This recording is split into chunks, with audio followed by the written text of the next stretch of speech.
थोड़ा इधर भी आ जाना चाहिए ना, ठीक है। ए और बी, इसमें बी को हम क्या कर देते हैं, अर्थ कर देते हैं।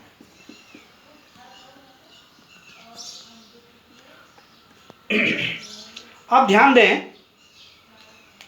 टाइम होने वाला है, चलो अब टाइम होगा तो मैं फिर रिकनेक्ट कर दूंगा। करने वाले कारक, हमने दो प्लेटें, संधारित्र किसे कहते हैं, ऐसी दो प्लेटों का समायोजन जिसका आकार में परिवर्तन करके बिना आकार में परिवर्तन बिना किए हुए हम उसकी धारिता को बढ़ा सकते हैं। तो यहाँ पर एक समायोजन आप देख रहे हैं, ए प्लेट को हमने स्वर्ण पत्र से जोड़ा हुआ है। अब ध्यान दीजिए, सबसे पहला पॉइंट आता है क्षेत्रफल किन किन कारकों पर निर्भर करता है। तो सबसे पहला पॉइंट आया हमारा प्लेटों के क्षेत्रफल पर, प्लेटों के क्षेत्रफल पर। प्लेटों के क्षेत्रफल पर का कहने का मतलब है कि कौन सा क्षेत्रफल, ध्यान दीजिए, इस पर कौन सा आवेश है भाई, प्लस क्यू, और इस पर यहां पर है, इधर को माइनस है, इधर को प्लस है, ये आप समझ गए, जैसे हमने अभी पिछले चित्र में दिखाया था। तो होता क्या है, ये क्षेत्रफल कौन सा है, इन ए और बी के अतिव्यापन वाला क्षेत्रफल। सपोज ये ए प्लेट है और ये बी प्लेट है, अगर ये दोनों एक दूसरे के सामने हैं तो ये एक दूसरे के क्षेत्रफल को अधिक से अधिक अतिव्यापित का मतलब होता है ओवरलैप करेंगे। ओवरलैप करेंगे तो इसका प्लस आवेश इसके माइनस आवेश से अधिक क्या होगा, न्यूट्रलाइज होगा। ध्यान से सुने, जब न्यूट्रलाइज होगा तो इस प्लेट ए प्लेट के विभव में क्या होगा, कमी आएगी। प्लेट में के विभव में जब कमी आएगी तो ये जो स्वर्ण पत्र है ये क्या हो जाएंगे, इनका फैलाव कम हो जाएगा, यानी कि विभव में कमी आएगी। उस विभव की कमी को पूरा करने के लिए हम किसी युक्ति द्वारा फिर ए को क्या दे सकते हैं, आवेश दे सकते हैं, यानी कि अतिव्यापित क्षेत्रफल अधिकतम है।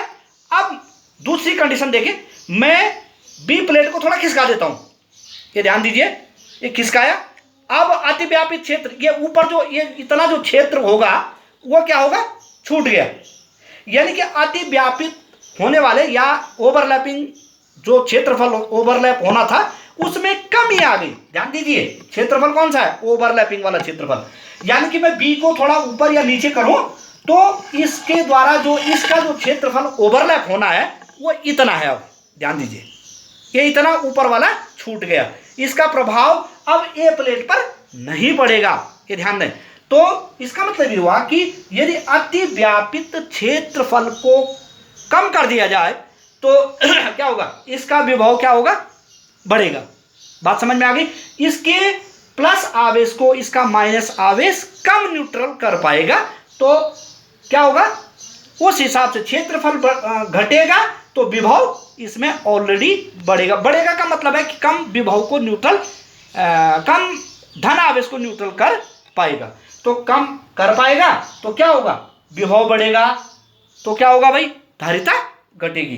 तो इसका मतलब यह हुआ कि धारिता का क्षेत्र अतिव्यापित क्षेत्रफल में क्या है, यानी कि क्षेत्रफल घटेगा तो क्या होगा, धारिता भी घट रही है।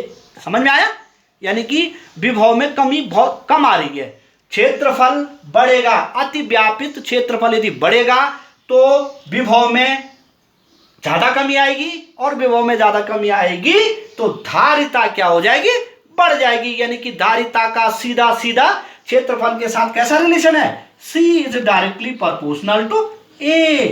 यानी कि यदि अतिव्यापित क्षेत्रफल बढ़ेगा, ए का मतलब ए प्लेट से नहीं है, ये क्षेत्रफल से। यहां ये ए प्लेट ए है, ये प्लेट बी है, लेकिन ये ए जो हम कह रहे हैं ये क्षेत्रफल है। क्षेत्रफल कौन सा, अतिव्यापित क्षेत्रफल ए और बी का, केला समझ में आ गया। तो यानी कि संधारित्र की धारिता प्लेटों के क्षेत्रफल के अनुक्रमानुपाती, यानी कौन सा क्षेत्रफल है, अतिव्यापित क्षेत्रफल के अनुक्रमानुपाती है। सेकंड पॉइंट आता है, सेकंड पॉइंट हमारे पास है प्लेटों के बीच की दूरी। प्लेटों के बीच की दूरी। इस पर सी का मान क्या होगा? अब ध्यान दीजिए भाई, प्लेटों के बीच की दूरी यदि बढ़ेगी तो क्या होगा?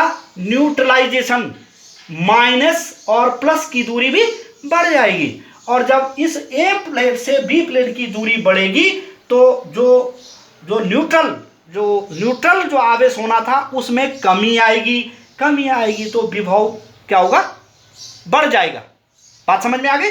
पहले नजदीक था तो ज्यादा उदासीन हो रहा था, अब दूर चले गया तो उदासीन कम हो रहा। उदासीन कम होगा, धनावेश तो कम होगा तो विभव में वृद्धि होगी, और विभव में वृद्धि होगी तो फैलाव ज्यादा होगा। विभव में वृद्धि का मतलब सी घटेगा, यानी कि धारिता घटेगी। दूरी बढ़ने पर धारिता घट रही है तो कैसा रिलेशन आया? व्युत्क्रम रिलेशन, यानी कि C is directly proportional to 1/d। d यदि दोनों के बीच की क्या है?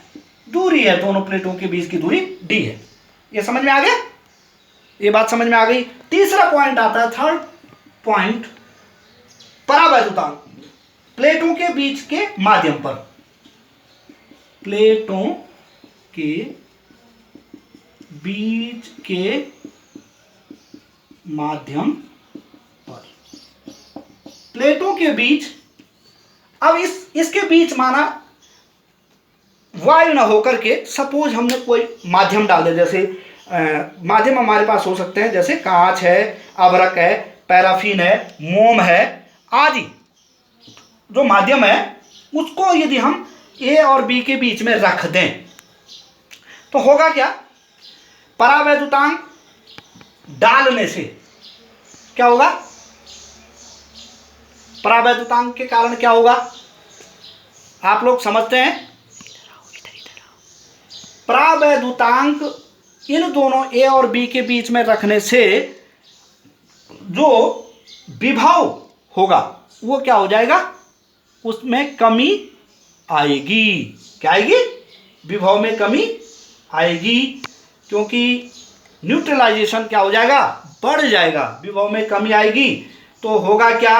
विभव में कमी होने के कारण धारिता बढ़ेगी, यानी कि परावैद्युतांक और धारिता का कौन सा रिलेशन है? C is directly proportional to K। C is directly proportional to K हो जाएगा, क्योंकि अभी हम आगे पढ़ेंगे परावैद्युतांक में एक्चुअल में क्या होता है। जब ये इन दोनों के बीच के वैद्युत क्षेत्र में परावैद्युतांक रखा जाता है तो परावैद्युतांक में भी क्या हो जाता है? वैद्युत क्षेत्र उत्पन्न हो जाता है, एंटी वैद्युत क्षेत्र। इस ए और बी के बीच जो वैद्युत क्षेत्र था उसकी डायरेक्शन कहां को है? धन से माइनस की ओर है। लेकिन जो ये परावैद्युतांक है उसमें भी एक वैद्युत क्षेत्र उत्पन्न हो जाता है ई डैश, जो ठीक इसके विपरीत दिशा में कार्य करता है। तो वैद्युत क्षेत्र घटेगा, वैद्युत क्षेत्र घटेगा तो विभव भी घटेगा, विभव घटेगा तो धारिता बढ़ेगी। इसको थोड़ा हम विस्तार में आगे पढ़ेंगे। तो प्लेटों के बीच के माध्यम पर भी धारिता निर्भर करती है, और कैसे निर्भर करती है? अनुक्रमानुपाती रिलेशन इनका है।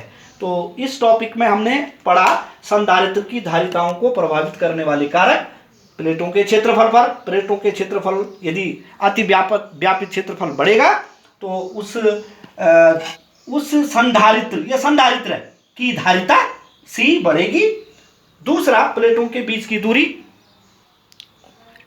ओवर हो गया। प्लेटों के बीच की दूरी यानी कि ए और बी के बीच दूरी बढ़ेगी तो होगा क्या? जो न्यूट्रलाइजेशन होगा वो कम हो जाएगा और उसके कारण विभव बढ़ेगा। तो विभव बढ़ेगा तो इनवर्स रिलेशन होगा, धारिता जो है इन दोनों के बीच की दूरी के व्युत्क्रमानुपाती होगी। प्लेटों के बीच के माध्यम पर मैंने अभी आपको बताया, प्लेटों के बीच में यदि हम किसी परावैद्युत माध्यम को रखते हैं तो वो वैद्युत क्षेत्र में क्या कर देता है? कमी कर देता है। उसके कारण प्लेट के विभव में भी कमी आएगी, और विभव में कमी आएगी तो धारिता बढ़ेगी, और धारिता C is directly proportional to K। तो ये टॉपिक यहीं पर हमारा समाप्त होता है।